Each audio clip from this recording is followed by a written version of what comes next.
ഞാനിപ്പോൾ ഉള്ളത് ഡൽഹിയിലെ പ്രസിദ്ധമായ ജമാ മസ്ജിദിന് മുമ്പിലാണ്. ഡൽഹിയിലെ ഏറ്റവും പ്രസിദ്ധമായ ടൂറിസ്റ്റുകളും കാര്യങ്ങളൊക്കെ ഒരുപാട് ആൾക്കാർ വന്നു പോകുന്ന ഒരു ഏരിയയാണ് ഡൽഹിയിലെ ജമാ മസ്ജിദ്. ഈ പുറകിൽ കാണുന്നതാണ് ഡൽഹി ജമാ മസ്ജിദ്. അപ്പോൾ അതിൻ്റെ കുറച്ച് കാഴ്ചകളും കാര്യങ്ങളും എന്തായിട്ട് നമുക്കൊന്ന് കാണാം. നേരെ കയറി വരുമ്പോൾ തന്നെ എൻട്രൻസിൽ തന്നെ നമുക്ക് ആളുകൾക്ക് കയറാൻ ഉളു എടുക്കാനും കാര്യങ്ങൾക്കും കൈകാലുകളൊക്കെ വൃത്തിയാക്കാനൊക്കെ എന്താണ് ഇവിടെ ഒരു ഹൗല് പോലൊരു സംഭവമുണ്ട്. ഹൗല് ഇതിന് ആളുകൾ കയ്യും കാലൊക്കെ കഴുകിയിട്ടാണ് ജമാ മസ്ജിദിൻ്റെ ഉള്ളിൽ പ്രവേശിക്കുന്നത്. ഈ ജമാ മസ്ജിദിൽ ഈ കാണുന്ന മിനാരങ്ങൾ, ഈ മിനാരങ്ങൾക്ക് മുകളിൽ നമുക്ക് എന്താണ് കയറാൻ പറ്റും. ഇതിൻ്റെ മേലെ കയറി നോക്കിക്കഴിഞ്ഞാൽ നമുക്ക് താഴെയുള്ള ഈ ബസാർ, അതായത് ഇവിടെ ഒരു മാർക്കറ്റാണ്. ഇതിൻ്റെ നേർ മുൻഭാഗത്ത് വരുന്നത് മീന ബസാറും അതിൻ്റെ തൊട്ട് താഴെ തന്നെ ഇടത് ഭാഗത്തായിട്ടാണ് നമ്മൾ ചോർ ബസാർ വരുന്നത്. എല്ലാ ഞായറാഴ്ചകളിലും പുലർച്ചെ ഒരു 4 മണി മുതൽ വൈകിട്ടൊരു 3 മണി 4 മണി വരെ ഉണ്ടാവും നമ്മുടെ ചോർ ബസാർ ഉണ്ടാവും. ഇതിൻ്റെ ഈ ഒരു ഭാഗത്ത് ഗേറ്റ് നമ്പർ 1 ഭാഗത്താണ് നമ്മൾ ഫുഡ് സ്ട്രീറ്റും കാര്യങ്ങളും തുടങ്ങിയൊക്കെ വരുന്നത്. നമുക്കിതിൻ്റെ മിനാരത്തിൻ്റെ മേലെ കയറണമെന്നുണ്ടെന്നുണ്ടെങ്കിൽ എൻട്രി ടിക്കറ്റ് ഉണ്ട്. ടവർ ടിക്കറ്റ് എടുത്തു കഴിഞ്ഞാൽ എന്താവും നമുക്കിതിൻ്റെ മൊത്തം കാണാം. നമുക്ക് ഡൽഹിയുടെ ഇവിടെ നിന്ന് കഴിഞ്ഞാൽ ഒഴിവാക്കുള്ള ഒട്ടുമിക്കുള്ള കാഴ്ചകളൊക്കെ കാണാം. ഇതിൻ്റെ നേരെ മുമ്പിൽ നിന്ന് നോക്കിക്കഴിഞ്ഞാൽ എന്താവും നമുക്ക് റെഡ് ഫോർട്ട് കാണാൻ പറ്റും. ഡൽഹി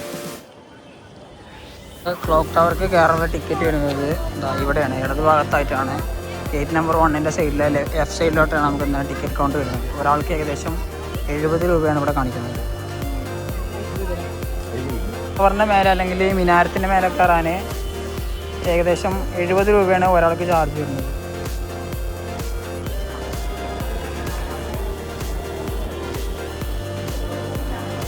കയറി വരുമ്പോൾ തന്നെ ഇതിൻ്റെ വലത് ഭാഗത്ത് ഈ കാണുന്ന ഇടവഴിയിലൂടെയാണ് നമ്മളെ ഫുഡ് സ്ട്രീറ്റ് വരുന്നത്. ഈ ഒരു ഇടവഴിയിലൂടെ പോയി കഴിഞ്ഞാലാണ് നമ്മുടെ ഡൽഹിയിൽ പ്രസിദ്ധമായ അസ്ലം ബട്ടർ ചിക്കന്, അതുപോലെ മുഹബത്ത് കാ സർബത്ത് തുടങ്ങിയ കാര്യങ്ങളൊക്കെ കിട്ടുന്നത്. അടുത്ത എൻട്രിയിലോട്ട് നമ്മൾ വന്നിട്ടുണ്ട്. ഇതിൽ കയറി കഴിഞ്ഞാൽ വീണ്ടും കുത്തനുള്ള ഒരു പടികൾ. ഇതിൽ കയറിയിട്ടാണ് നമ്മൾ എന്താ മിനാരത്തിൻ്റെ ഏറ്റവും മുകളിലെത്തുന്നത്. നമ്മളിപ്പോൾ ഏകദേശം വന്ന് ഈ കുബ്ബയുടെ അടുത്തെത്തിയിട്ടുണ്ട്.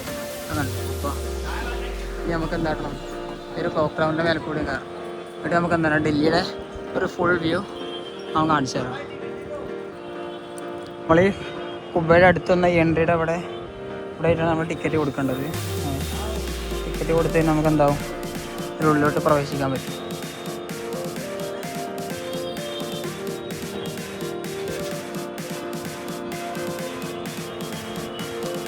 എൻട്രിയിൽ കയറ്റാനോ നാളൊന്നുമില്ല, നമ്മൾ തന്നെ സ്വയം ചെയ്യുന്ന പറഞ്ഞിട്ട് ഇതിൻ്റെ ഉള്ളിലൂടെ കയറണം. ഈ കാണുന്നതിൻ്റെ മേലെ നമ്മൾ കയറാൻ പോകുന്നത്. 2 സൈഡിലും ഉണ്ട്.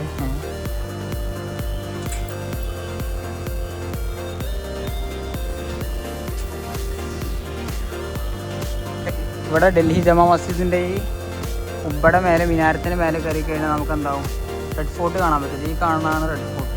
അവിടെ ഇന്ത്യയുടെ ദേശീയ പതാക കാണുന്നില്ല, ഇതാണ് നമ്മൾ റെഡ് ഫോർട്ട് വരുന്നത്.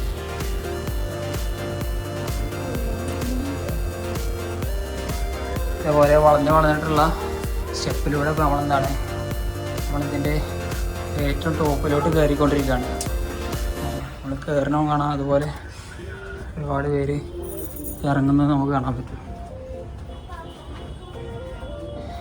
കുത്തനെയുള്ള ഒരുപാട് സ്റ്റെപ്പുകളുണ്ട്. നമ്മൾ ഏകദേശം എത്താനായി. നമ്മൾ കയറുമ്പോൾ ഏകദേശം നമ്മൾ മിഡ് റേഞ്ചിലെത്തി. ഇത് നോക്കി നമുക്കിതാ നമ്മളെ റെഡ് ഫോർട്ട് കാര്യങ്ങളൊക്കെ ഡൽഹിയുടെ കാണാൻ പറ്റും. ഇനി നമുക്ക് എന്താണ് കുറച്ചുകൂടെ മുകളിലോട്ട് കയറാനുണ്ട്. പ്രായമായവരും ഇവർക്കൊക്കെ ആണെന്നുണ്ടെന്നുണ്ടെങ്കിൽ കുറച്ച് ബുദ്ധിമുട്ടായിരിക്കും കയറാൻ. അത്രയും സ്റ്റെപ്പുകളാണ് ഇതിലുള്ളത്.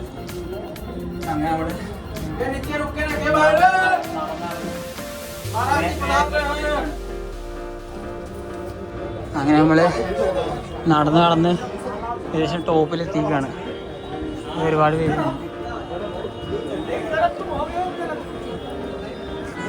ഇവിടെ നിന്ന് നോക്കി കഴിഞ്ഞാൽ നമ്മുടെ ഡൽഹിയുടെ ഫുൾ വ്യൂ നമുക്ക് എന്താട്ടോ കാണാൻ പറ്റും.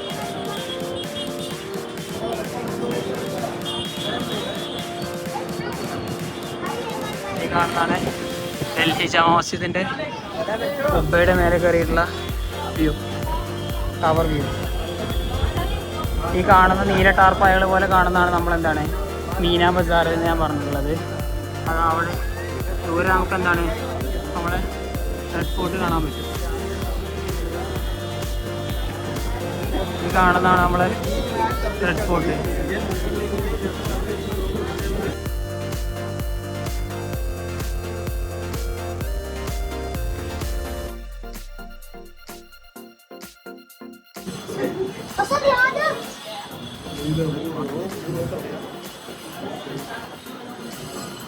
ഇതിലൂടെ ഈ സ്റ്റെപ്പിലൂടെയാണ് നമ്മൾ കയറി വരുന്നത്. കയറി വന്നു കഴിഞ്ഞാൽ ഇതുപോലെയാണ് ഗ്രില്ലൊക്കെ ഇട്ടിട്ടാണ് നമ്മളൊരു ബാൽക്കണി വ്യൂ പോലെയാണ് നമുക്ക് എന്താണ് ഡൽഹിയെ മുഴുവനായിട്ട് ഇതിൻ്റെ മേലെ നിന്നത് കാണാൻ പറ്റുന്നത്.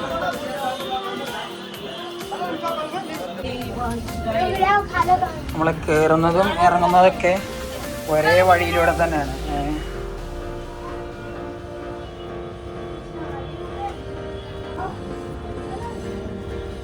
ഇതിനുള്ളിൽ കയറിയിട്ട് മസ്റ്റായിട്ട് ഡൽഹി ജുമാ മസ്ജിദിൽ വന്നു കഴിഞ്ഞാൽ ഇതിൻ്റെ മേലുള്ള ഈ വ്യൂ ഒരിക്കലും മിസ്സാക്കാൻ പാടില്ല.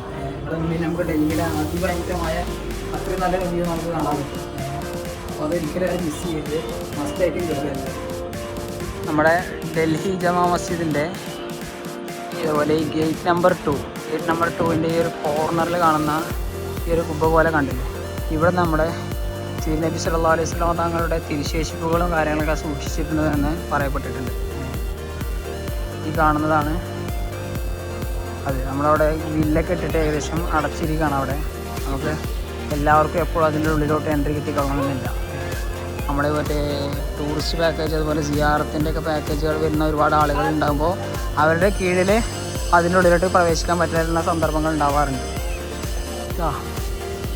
ഇവിടെയാണ് നബി തങ്ങളുടെ തിരുശേഷിപ്പും കാര്യങ്ങളൊക്കെ സൂക്ഷിക്കപ്പെട്ടിട്ടുള്ളത്. ഇതിൻ്റെ ഉള്ളിലാണ്. അതിൻ്റെ ഉള്ളിലോട്ട് നമുക്ക് എപ്പോഴും എൻട്രി കിട്ടില്ല. നമുക്ക് ഞാൻ പറഞ്ഞ പോലെ ഒരു സിയാറത്തിൻ്റെ ഇവരൊക്കെ കൂടെ വരികയാണെന്നുണ്ടെങ്കിൽ ഇതിനുള്ളിൽ പ്രവേശിക്കാനും ഇത് കാണാനുള്ള സൗകര്യങ്ങളൊക്കെ നമുക്ക് ഉണ്ടാവും. ഇതിൻ്റെ തുറക്കണതും കാര്യങ്ങളും ടൈമും കാര്യങ്ങളൊന്നും എനിക്ക് കറക്റ്റായിട്ട് അറിയില്ല. കഴിഞ്ഞ പ്രാവശ്യം ഞാൻ ഡൽഹിയിൽ വന്നപ്പോൾ എനിക്കതിനുള്ളിൽ കയറാൻ പറ്റിയിട്ടുണ്ടായിരുന്നു. ഞാനിതേപോലെ വേറൊരു പാക്കേജ് വന്നപ്പോൾ അവരുടെ കൂടെ കയറി കാണുന്നുണ്ടായിരുന്നു.